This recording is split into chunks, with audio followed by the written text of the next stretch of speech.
What a great day in the sports world. Cooper Flagg gets drafted number 1 overall by the Dallas Mavericks. Some great and surprising moves in the NBA around the draft. Some great trades that we saw today as well. Great news out of the NHL. Some of the big names are finally starting to move as well. But the biggest news for those of you who are baseball fans, Jacob Degrom looks absolutely like a Cy Young type of pitcher once again. Through 7 no-hit innings, finally gave up the no-no in his final at bat against, or in his final batter of the evening in the 8th inning against the Orioles tonight. Against the Orioles doesn't exactly mean a whole lot this year. They're not exactly a great team. They're better against righties than they are lefties, but Degrom looked every bit as dominant as we've ever seen him.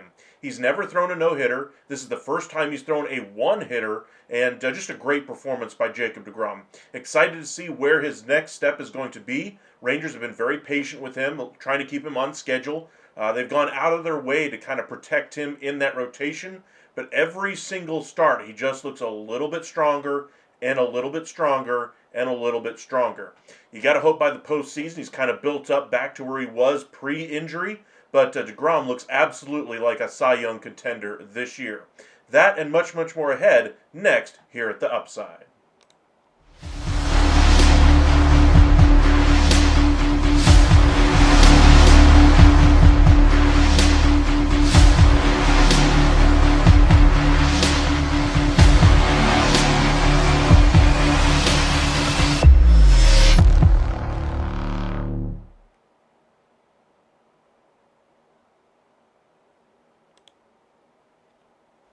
And welcome into the Upside Sports Network. My name is Michael. Appreciate you guys joining us late on a Wednesday evening. Be sure to hit that like and subscribe. Turn on those alerts here on YouTube. It means a lot to us if you hit that thumbs up. Gets more and more of you guys in the chat when you do say hello, so please feel free to say hello in the chat. We'll start tonight anyway in the association. Cooper Flagg going number 1 overall, not the surprise. The surprise was the team that he goes to is the Dallas Mavericks. They had a 1.8% chance to win the draft lottery, ultimately able to get it done. And thankfully, for Dallas Mavericks fans at least, they didn't screw it up this time. Now, Nico Harrison, outside of one big, massive mistake, he's been a relatively great general manager for the Dallas Mavericks.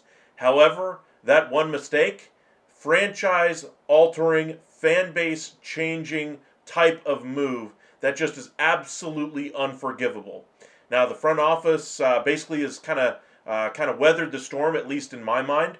They were able to kind of stay away from the public for a certain period of time. They could have handled this so much better at so many different points here. Nobody's arguing that. But I think that the bigger point for the guys that make the decisions there, the ownership group there, is that they're comfortable with what Nico Harrison has done. Now, the fallout from it, of course, they might have wished to have gone a little bit better. But if they would have wanted to make a move for Nico Harrison, the decision to go ahead and keep him after the draft lottery results were announced was all the definition we needed as to where this front office was valued at by this ownership group. He's sticking around, so all the fire Nico chants that we hear, I get it. I'm right there with you. But at this point, it's literally just yelling into the wind. Nothing is going to happen. So you got to move forward here. Dallas Mavericks, outside of that one move, have had a great, and I mean a great, general manager. He's done a lot of risks, taken a lot of risks, and he kind of alluded to that in his press conference today after they selected Cooper Flagg. Fortune favors the bold was the comment that he said in the press conference. A lot of the Mavericks media kind of saying this isn't going to go over well with the risks that he took trading away Luka Doncic. But let's just go ahead and look at some of the other risks that he's taken. He took the risk of bringing in Derek Jones. That worked out great, got them to an NBA Finals, or got them in that conversation there before, to the NBA Finals last year. Then they go out and make a Najee Marshall signing to kind of help solve that issue. That signing goes well as well. Other moves that we've seen him do, make the surprising, risky trade, albeit a panned trade by the national media, for P.J. Washington. The top 2 protected pick to the Charlotte Hornets in exchange for P.J. Washington. Everybody said, what are you doing? Luka could leave you in free agency. Obviously, we know what happened later on with Luka and so forth, but at the time, everybody was panning it because you might have a very highly valuable pick. Ultimately, it's worked out for the Dallas Mavericks. P.J. Washington on an expiring deal looks like he's going to be in the starting lineup according to the press conference Nico Harrison held after the draft, or first round of the draft today, basically saying that the 4 starters that looks like are going to be in the starting lineup come opening night: Lively, AD, Flagg, Washington. Now, whoever they bring in free agency or via trade for that starting guard until Kyrie gets back, I think that's going to be your 5th starter. Sounds like Klay Thompson likely will be coming off the bench. Right now, you've got so many bigs on this roster. While there has been some discussion among the Mavs faithful out there that say that they're going to have to, chop up this roster a little bit to get some more, guard action in there, I'm not sure, Nico Harrison sees it the same way. I think he's going to go full big here. I think the contract extension for Gafford gave him the option to make a trade. I don't think he was necessarily targeting a high-end first-round pick. I thought the trade of Mark Williams was a really good barometer for where Derek Lively's value is, maybe a little bit higher, maybe a little bit lower, depending on how you view him in relation to Mark Williams. But to me, getting to an NBA Finals with him as your starting center, I think Lively has more value, and that netted you 2 first-round picks. Now, if that's the price for a Derek Lively, Gafford's got to be in that same range, maybe a little bit higher, especially now with the contract certainty going forward. But it sounds like Nico Harrison and company aren't necessarily looking to move these guys.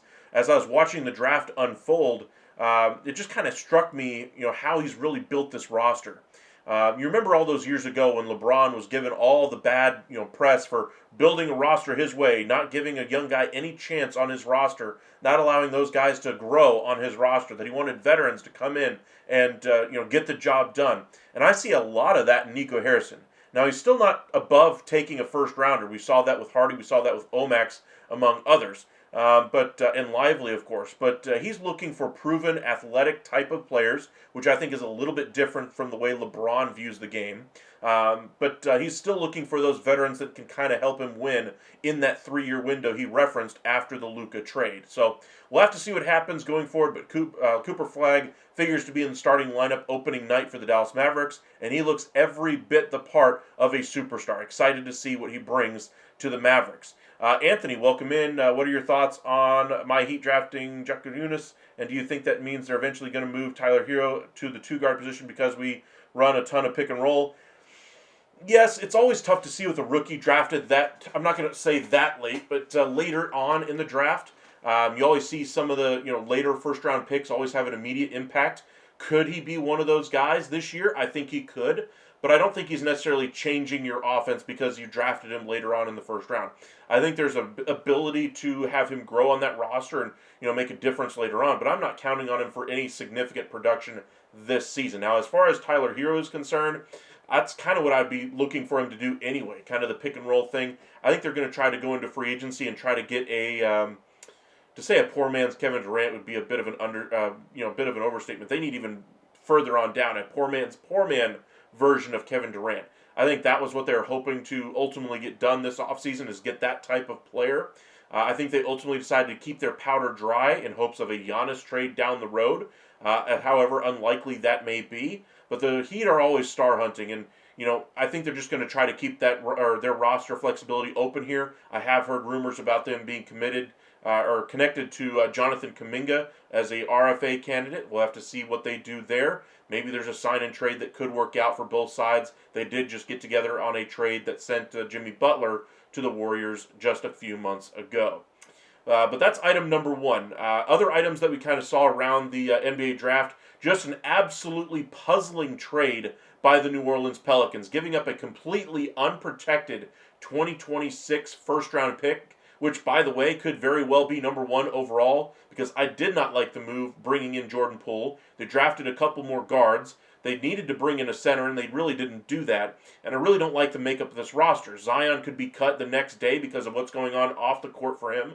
They drafted a player that's very similar as far as the type of player that he is, as well on that roster. You're going to be without DeJounte Murray until January, February when he recovers from his injury. Now, they still have Herb Jones. They still have Trey Murphy. Joe Dumars is kind of building a very interesting roster. I think this basically means Trey Murphy and Herb Jones will be staying on this roster right now after they traded away their 26th pick unprotected. I think if they were willing to trade either one of those guys, or at least open to the idea after they make this move, I think they'd be out of their minds. I think they need to try to push forward and try to make the most of it this year and see if they can sneak in to the postseason picture. I don't see how they're going to do it, which is why I think the trade moving up 10 spots in this year's draft from 23 to 13 was an absolute miss by the New Orleans Pelicans. That pick next year will be higher than number 13, and what a win by the Atlanta Hawks this entire offseason. They get off the contract, which is seen as a terrible contract anyway at this point for Terrence Mann. They give up the number 22 pick in doing so, as well as Georges Niang, in the deal that brings in Kristaps Porzingis. Gives them a really good bench big that gives them some punch offensively. They're not really going to be counting on him to be the linchpin of this offense in their front court, but now they have the flexibility to have him off their bench as kind of a veteran presence and give him some scoring punch. I kind of envision him as kind of a Keith Van Horn, for those of you guys may remember back in the Dirk Nowitzki days. Kind of envision him in that kind of a role, or Rasheed Wallace with the Detroit Pistons. That type of scoring punch off the bench from a big man. Those guys are incredibly valuable, and we haven't seen too many of those guys in the NBA recently. Naz Reid is probably the closest comp that we have in the NBA right now, as far as a big man that comes off the bench and scores for your team. Jonas Valanciunas, I guess, would be the other one. Outside of that, there aren't really many guys that fit that description. But as far as the trade here, just does not make sense for the New Orleans Pelicans to get the deal done. Boston, meanwhile, saves over $250 million in taxes and salary by offloading Drew Holiday and Kristaps Porzingis just off of their 2025 payroll alone. Incredible work by the front office there, and I'm very curious to see what how these front offices that took on the deals of Holiday and Porzingis ultimately will handle the questions about the finances of the deal. Why didn't you rank the Celtics over the Coles a little bit more, knowing their situation with money? I know you still think they have value, the players you're getting back, but even so, they certainly, when you consider the finances involved, they certainly were nowhere near the value that you're saving the Boston Celtics. And, oh, by the way, the Boston Celtics got positive value out of it anyway, and they may still turn around and trade Simons as well. He does not fit what I've seen as a Boston Celtics guard pretty much ever, so we'll see what they decide to do there. Anthony, the reason why I asked, because I look at what we did with Khalil Ware, how fast he developed last year. You don't think Kasparis can do that? Sure, but I'm not counting on it for a first-round pick drafted that late. I think those are more of the exception, not the rule. When outside of the top 14 picks in the draft, really outside of the top 5, it's really a crapshoot in the lottery then outside of the lottery, you're getting maybe a 25% chance of being an NBA regular, let alone a star. I wouldn't necessarily count on these guys necessarily making it at that level. Now, of course, you got to hope for the best, and got to bring in some young talent somehow. And there's always somebody that surprises us: a Brunson one year, a Jokic another, so forth and so on. But I'm not necessarily counting on them being the linchpin of a team that's hoping to at least advance in the postseason this year. With the East being a wide open race this year, with Halliburton's injury, Tatum's injury, Boston setting their roster, Lillard going down for the year for the Milwaukee Bucks. The Wizards see an opportunity to compete here. I think the Heat are going to see it very similarly as well. Detroit absolutely sees it very similarly, and so do the Atlanta Hawks. Anthony, you don't think Derek Queen is a center? If he is, I don't think he can move to power forward. Didn't he drop a young center? Recently? I'll put it this way: the Pelicans just made a mistake as far as the move itself. The long and short of it is, if they wanted to move up 10 spots, I think they could have done so by trading, say, like what we saw in the Phoenix Suns deal, where they get Mark Williams, they get the 29 pick this year, and they get the 29 first rounder from the last tradable pick from the Phoenix Suns. That's a very comparable trade. Now, of course, you're trying to trade up into the lottery, the very end of the lottery.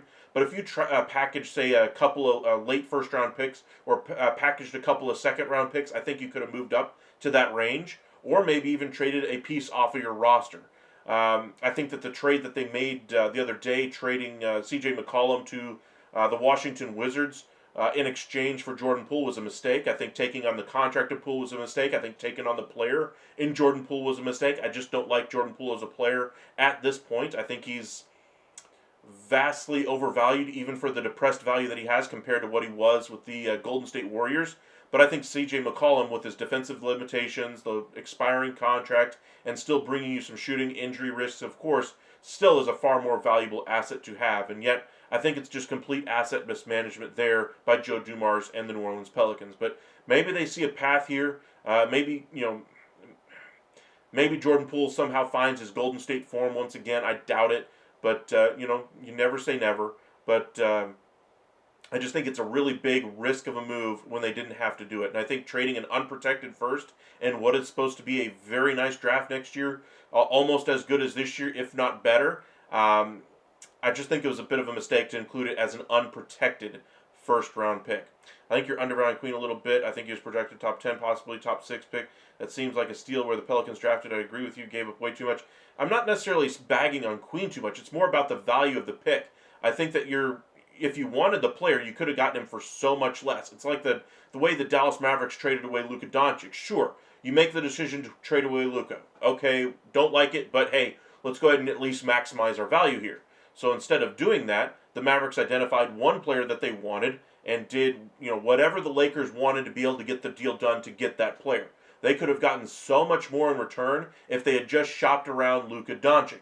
Kind of on the other end of the spectrum, the New Orleans Pelicans identified this player as the player they really like in this deal, and the Atlanta Hawks drug them over the coals. And prices were pretty high in trades in those the late lottery there, especially with this deal being the biggest price among them. But I still think they could have done so much better with what they gave up. All right. Checking in on a couple of other moves, I thought kind of the steal of draft was Coward going to, I think it's Coward, number 11 pick anyway, went to the Grizzlies. I think that has a chance to be the steal of the draft. But to me, it's all about the Mavericks getting Cooper Flagg. It's all going to be dependent on how he's used on this team. Will he win Rookie of the Year? I think it's up for debate. I think it's going to be about who has the best chance to win that, or who has the best chance to put up numbers. And Flagg on this roster, at least in the early parts of the season, I think will be given a legitimate chance to put up, say, 17 to 20 points a game, say 10 rebounds, 6, 7 assists. I think that's kind of a legitimate stat line we could see from Cooper Flagg. I think there's a chance that Harper, among others, could put up bigger stat lines because they'll be given more opportunities on more struggling teams to be able to succeed. And I think there's a chance that they could win Rookie of the Year. But I think Cooper Flagg is definitely going to be the best player out of this draft when it's all said and done. On to the second news item for me, and that's going to be Jacob Degrom.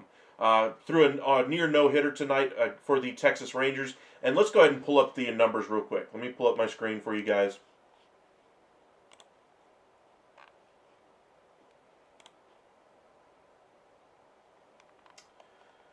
All right. Rangers, I want to pull up the box score. Degrom lowered his ERA to 2.08, and I just want to look up his numbers just for this year so far. 8 wins, 2 losses, 2.08 ERA, 16 games started. That's way more than I think the Rangers were hoping for this late into the year already. I think we're right now on pace to get at least 25 starts as long as he continues to stay healthy, and he's getting stronger with every start. 95 innings. I think there's a lot of people out there that would have said over under 100 innings for Jacob Degrom. They would have taken the under before the season began. He's easily going to pass that this year. 94 strikeouts. His walks are a touch higher than usual, but the whip rates, look at that whip. Better than his career averages, and I'm just excited to see where the rest of the season is going to go for Jacob Degrom. The one thing that he did say that he noticed before his injury is that he was ramping up his velocity a little bit. That he didn't necessarily need to do that. Talked it over with the pitching coach and so forth with the Texas Rangers while he was rehabbing from his injury last year, and kind of settled on the fact that he needs to try to pitch, in that 96 to 98 range with his fastball. Today, we saw his fastball get up there a little bit more. I think that's an indication more that he's feeling really good, but I think that the pitching coaches are going to kind of reel that back in to make sure that he stays healthy for the long haul. But I do take it as a sign he's feeling really strong right now.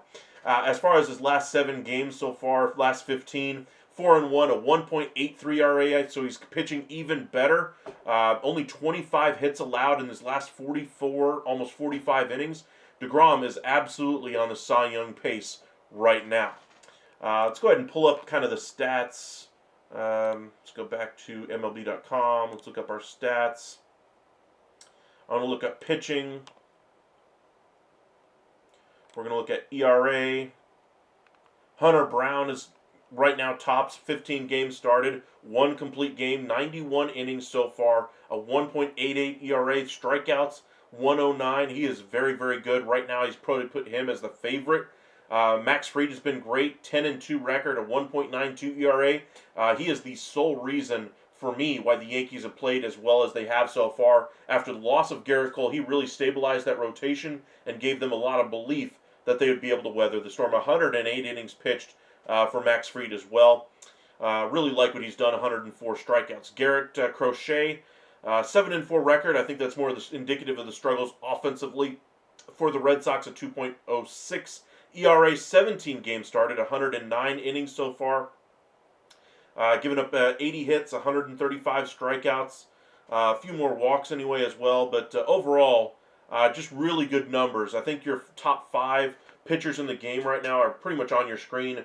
Brown, Fried, Crochet, Degrom, and Skeens are easily your top 5 for me. I think Skubal has a chance to get into that top 5 as the rest of the year goes along, but I think Crochet is probably going to wear down a little bit here in the second half. I think the Rangers will try to protect Jacob Degrom a little bit here in the second half. I think Brown right now, if he continues to perform at this pace, will likely win the American League Cy Young Award.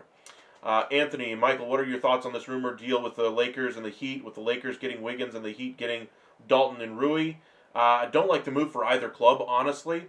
I don't think Wiggins moves the needle at all for the Lakers, and I think the Heat getting Dalton connected might be a nice piece for them, but I think Wiggins probably has more value and more impact on that roster right now. I think the Heat need to go a young route eventually, but I don't think Dalton Connect is necessarily the player that I would do it for. Now, the rescinded trade anyway for Mark Williams, I probably would have done a Dalton Connect trade, but his confidence was absolutely shot in that second half of the season. We really saw that play out for the Lakers in front of us. I think right now Dalton Connect is still a player with potential, but not a player I'm willing to give up necessarily first-round talent for. I view him more as if you're willing to offload him for, say, 3 seconds, I would take Dalton Connect right now. I've been so focused on the draft. How did Edward Cabrera do tonight against the Giants? I can pull that up for you here in just a second, Anthony. But as far as Jacob Degrom, just kind of finish up our points on him. We're June, what is this? The 26th right now, Thursday, as we've now passed over midnight right now. I think Jacob Degrom probably gets a couple more starts here before the All-Star break. Be very curious to see if he actually pitches in the All-Star game. I think he will be selected. If he pitches will be another question.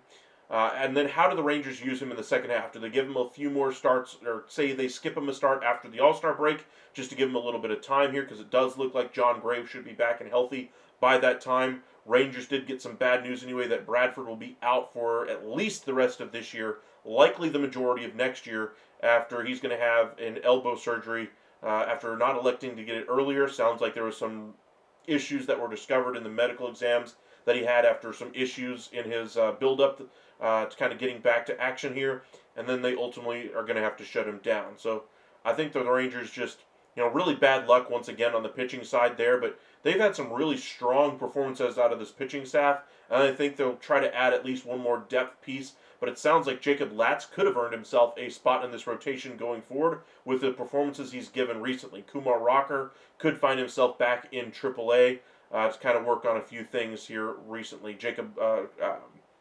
Jack Leiter, anyway, had struggled in his most recent start. The first guy that was talking to Jacob Degrom after Degrom exited the game tonight was Jack Leiter. And Degrom was very into it, showing him all kinds of different pitch grips, arm angles, sequencing, all those kinds of things.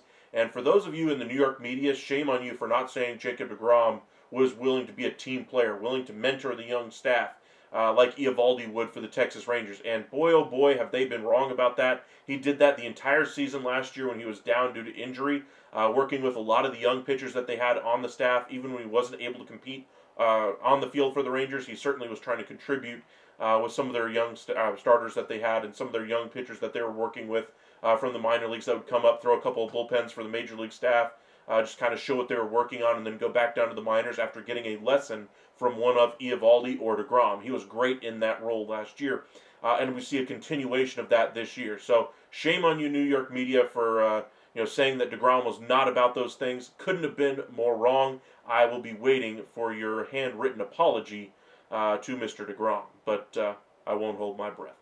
All right. The last item I wanted to get into before we touch on some of the other results that we've seen around baseball tonight was we saw a big trade tonight anyway from the NHL. J.J. Peterka was traded from the Buffalo Sabres for a couple of players. Really surprised that they didn't get some draft equity out of it. Instead, they decided to go some actual players on the roster. They get Doan and another piece as well. He does sign a 5-year extension, 5 years times $7.75 million to stay in Utah. So I think it's a good get. Gets him a top-line winger out there in Utah, as they are now the Utah Mammoth, looking to kind of get things rolling out there and compete for a playoff spot next year. I think they very likely will win a playoff spot next year out in the Western Conference. But that's kind of your news from the NHL. But again, top-line item has to be Cooper Flagg going number 1 overall to the Dallas Mavericks. New Orleans Pelicans overpaying to move up 10 spots in the draft. Probably the second biggest headline there. Ace Bailey going to the Utah Jazz, a complete shocker after he basically said, I don't want to go to Utah, will not work out for you, refused to even talk to them during the draft process.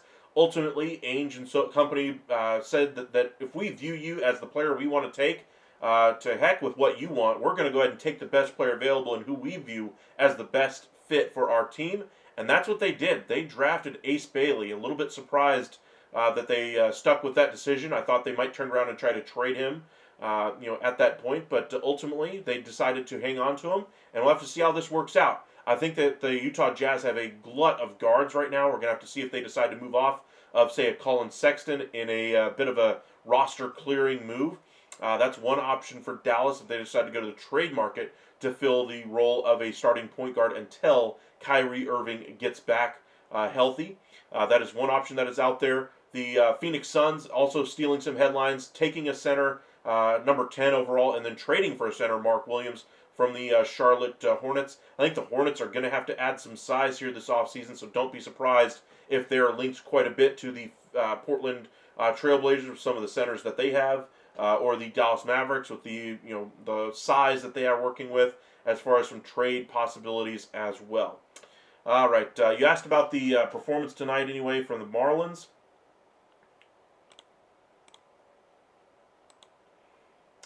Let's see, your Marlins, Anthony. 8-5 winners in 10 over the Giants. You were wondering how Cabrera did. 5 1/3, 3 hits, 3 walks, 2 earned, gave up a homer, 6 strikeouts. Love that for him. He's going to be a nice asset at the trade deadline for the Marlins. He will be moved in my estimation. Let's see here. Anthony, I have a friend who's a Rangers fan. He thinks Jack might be moving to closer. Do you see that too? Heck no. Jack Leiter is going to be a starting pitcher for this Texas Rangers team. He's adapted well to it. I think this is just part of the learning curve for him right now. Saw all the Rangers fans in the past year or so really, dive on Jack Leiter. And then, of course, they said, oh, yeah, I was always a Jack Leiter guy after he got off to a great start this year. Bull. That's why fans are not GMs. Jack Leiter is a starting pitcher. Now, Kumar Rocker, if he doesn't throw more than just 1 or 2 pitches, very likely could be headed to the bullpen. I will not argue that one if he doesn't use his pitches. When he utilizes all 4 pitches, he's a more dynamic pitcher. He performs a lot better. It's just that he is very tunnel visioned in that role, and I think if he continues to do that, he's going to end up finding himself in the bullpen very likely as a high leverage reliever. Kind of like a Cole Winn who's really adapted to that role and performs really well out of the bullpen this year. I still don't think he's given up a run so far this year. But as far as Kumar Rocker, if he throws his 4 pitches and is able to locate for strikes and still keeps that velocity, keeps his hydration, drinks the pickle juice that he needs so that he doesn't cramp up while he's on the mound like we saw earlier this year. That was a funny scene, having pickle juice brought out to him while he was on the mound a couple of starts ago anyway, down I believe in Tampa. Or was it? I don't think it was Tampa. I think it was Washington when he had that start. Either way, if he can handle his business and kind of show the mix, I think he'll stay in the starting rotation at least in AAA until he is able to have a bigger role on the MLB roster. I think the Rangers will try to acquire a more star level closer. Helsley could be one option, but I think they're going to try to go more of the controllable options, say a Clase or a Duran, somebody along those lines. Makes a lot more sense for where the Texas Rangers could go if they decide to buy here at the deadline. I keep hearing the Rangers as a team to watch for in the second half. Jeff Passan alluding to that in his appearance on, I believe, the Dan Patrick Show earlier this week. And I'm curious to see where the Rangers ultimately finish the season. But sounds like outside observers really believe that the Texas Rangers have a strong chance to kind of come out of their funk that they've been in offensively. And with the performance they've gotten out of their pitching staff so far, outside sources believe that the Rangers are going to be a bit of a player for a high leverage reliever and for a bat at the deadline. So expect them to still try to stay competitive. For me, if they continue to kind of have this ups and downs that we've seen so far this year, and the offense doesn't continue to come around, I could easily see them also selling here at the deadline. For me, until they show that consistency, I'm certainly not buying at the deadline. I may still try to sell Adolis Garcia to try to offload some salary to allow me to have some flexibility next year. Same thing for Jonah Heim, among others. But I don't think I don't think that the Rangers even know which direction they're going to ultimately go. I think they're going to let the team really play on the field and let their play decide what they're going to do. Bochy and Young are both very competitive people, most competitive people to me in baseball that I've seen. And I don't think that raising the white flag is anywhere in their itinerary. I think that their best bet is to try to get some of these bats to turn it around a little bit further. Wyatt Langford, Corey Seager specifically. Josh Young looks like he's starting to swing the bat a little bit better. I still have questions about his swing overall and his swing decisions. Adolis Garcia's playing a lot better. Carter's playing a lot better. Simeon's playing a lot better. Berger's on the injured list right now. So is Jock Peterson. Both of those guys need to start performing. Haggerty, to me, looks like he's an everyday player for this team. Josh Smith needs to kind of protect that hamstring right now. No need to play him when you have a very productive Sam Haggerty on the roster right now. I would allow his hamstring to get healthy so you don't miss Smith for a significant period of time and just let him heal up. But the Rangers do have some offensive pieces that are performing better, but they're only going to go as far as the middle of that order is going to take them. If Langford and Seager continue to struggle like this, I don't think the Rangers are doing anything in the postseason, no matter what they do at the deadline. But to the pitching staff, led by Degrom, Eovaldi, Molly so far this year has been great as well. If they keep this rotation together and kind of keep the roster as is, I still think there's a chance that they end up getting a wild card spot. I don't think they win the division at this point, but once you get into October, you're talking about a 3-game series. Say you start DeGrom game 1, Eovaldi game 2, might be a sweep in the first round right there. Remember back to the year they won the World Series, nobody really picked them in any of the series that they were in. They were always seen as the underdog, and ultimately pitching, with Jordan Montgomery and Nathan Eovaldi carried the day. Offense was able to do just enough. Whereas in the first half of the year in 2023, the offense was going off like gangbusters, disappeared in the second half, started to revive itself a little bit in the second half, right at the end of the season when they brought up Evan Carter. I view this year as a very similar year, except for the fact that the offense obviously has been significantly worse here in the beginning. I'm expecting this to be very similar to what we might see in the postseason, where timely hitting might get the job done. That's kind of your rose-colored glasses view of it if you're a Rangers fan. Anthony, to me, the most baffling move of the night is Brooklyn drafting 5 point guards. I think Brooklyn is just trying to throw things at the wall and see what works. I really like Traore, the French point guard that they got. I like Igor, the guard that they got out of BYU. I think those two are probably your starting point guards next year, with Cam Thomas likely being a trade candidate if they can't come to a deal with him. He is an RFA this year. They still hold his rights, so we'll see what they decide to do. Cam Johnson is going to be a very important player for this team because he's going to be one of the bigger wings on this roster. I think this will quiet down a little bit of trade speculation around him.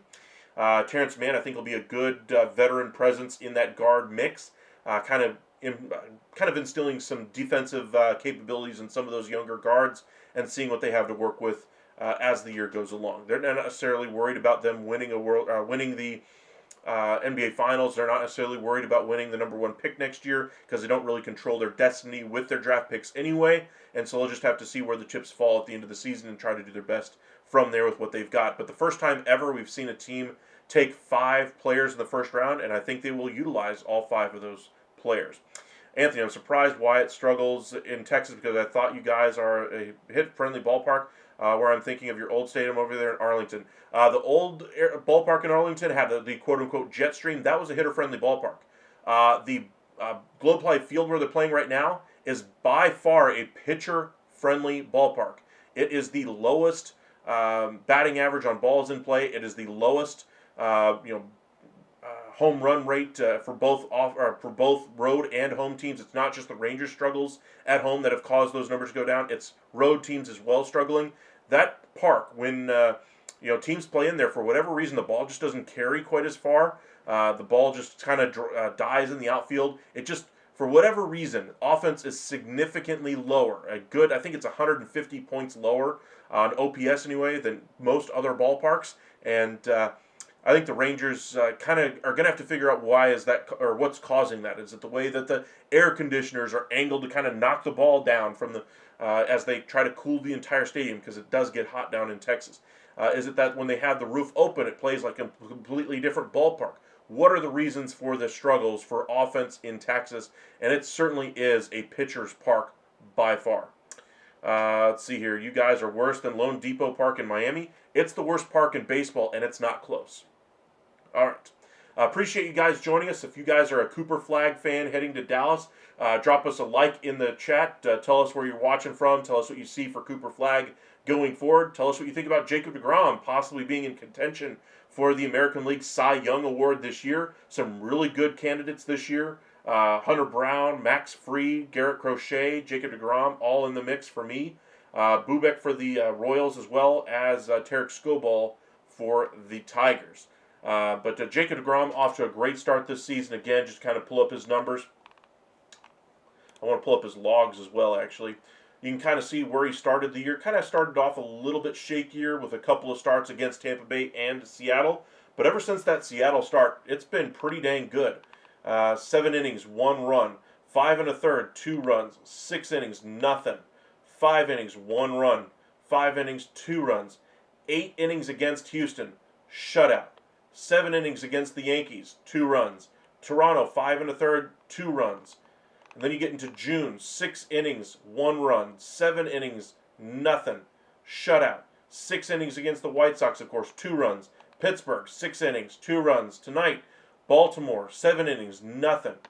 Now, of course, his last 4 starts have come against some of the not so great offenses in the league, I will say that, but he's getting the job done against the opponents he has to face. Now, look at the pitch counts as well for the way Texas has really utilized him. They tried to manage his pitch count a little bit more strenuously early in the year. 73 pitches, 82, 87, 96 it got up to against the Dodgers. You can see why they were trying to win that game or why they allowed him to go a little further in that one. But he was very good in there. A whip of 1.06 at that point in the season. A's, 83 pitches, 65 pitches against the A's in a start again, where he goes 6 innings and only 65 pitches. I think the Rangers were absolutely clobbering him in that one, which is why he didn't go much deeper. I think that was the game where they scored like 15, 16 runs, something like that. Then you get to Seattle, 89, Detroit, 90, Houston, 96. Most pitches in a start so far this year against the Yankees, 103. Then back down because he threw so many pitches. You knock him back down a little bit to 81 to manage his pitch count. Notice the time in between the starts as well. 5, 6 days, another 6-day start, 7 days, 6 days. They're trying to space him out a little bit. And today, they're getting him another, they gave him an extra day in there as well. And I think they'll try to give him another extra day and try to keep him on that regular, 5 to 6 day range. I don't think they'll ever put him on short rest during the season, but once you get to October, I think that will reopen the conversation. But again, all in the 80s for his last 6 starts here. Jacob Degrom is back, and if the Rangers take the reins off of him in the second half and allow him to, really go, he could certainly start, really elevating himself in that Cy Young discussion. But for me right now, he's probably in the top 3. For me, I think Garrett Crochet just falls a step below, even though he's thrown more innings. I think he'll fall off here very shortly. Meanwhile, I think Degrom, the only thing that's going to hold him back is the amount of innings that he's allowed to throw by this pitching staff, or this coaching staff anyway, for the Texas Rangers. All right. Let us know in the chat if you guys think Degrom wins the Cy Young this year. Who do you guys think will ultimately win the Cy Young? Be sure to join us tonight anyway, now that it is Thursday, as we go through our MLB Power Rankings. We'll do a little bit of second-round coverage. I'm sure we'll have some trades tomorrow as well to discuss from the NBA. Going to kind of diversify our shows every night nowadays. Kind of mix it up a little bit, cover a little bit of the association, cover a little NHL, a touch on the NFL until we get to the NFL season. But primarily, we will still focus on our MLB audience. Really appreciate you guys building us up to where we are now. We will not forget about you, and we will continue to grow from there. Now, our MLB Hot Stove Daily Show will still be going on, but we're going to be trying to diversify our show, diversify our content a little bit, to kind of touch on all areas of sports. I do love talking baseball with you guys, but I'm a big fan of basketball as well. Basketball will be dying out here in a couple of weeks after free agency, so we'll focus quite a bit on the trade deadline in July. We'll talk a little bit of NHL for about a week here as we go through the NHL free agency as well, and then that will die off as well. Once we get into September, October, we'll talk a little bit of playoffs for baseball. We'll talk a little bit of football as well, but we will not be just skipping baseball content. We'll be getting into that quite a bit here in the next month and a half for sure, with the trade deadline coming up. If you guys are always welcome to send us your trade packages. If you want to send them on one of our videos, play around with baseballtradevalues.com. Maybe send us the link in one of our chats, or in one of our videos as well. We'll try to catch up on some of those ideas that you guys post to us. We'll let you know if it's a legitimate idea or if it just doesn't make any sense for those involved. All right, got to get going. Got to work tomorrow. Work the 9 to 5.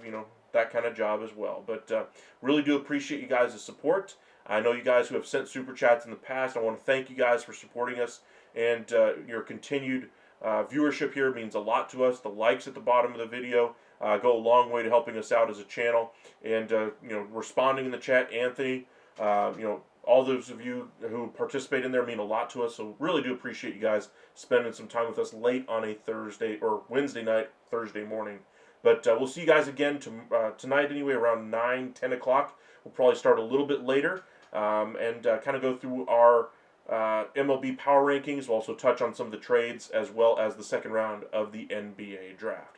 Thank you guys for joining us. Cooper Flagg is now officially drafted by the Dallas Mavericks. He will have his introductory press conference on Friday at noon. We will have some reaction from that after we get home and get on our live on Friday evening, so be sure to join us. And we'll be getting into our first game of the season this weekend as well. If you guys have a specific game you'd like us to do, submit it in our comment section, and we'll look into it, see if that would make some sense for us to be able to do. But we will be doing one game this weekend, kind of seeing what our viewership looks like, and kind of building from there. But appreciate you guys joining us. Hit that like and subscribe. Follow us on X at Upside Ascend, and on Facebook, Upside Sports Network as well. Y'all have a great evening. Stay safe out there, everybody.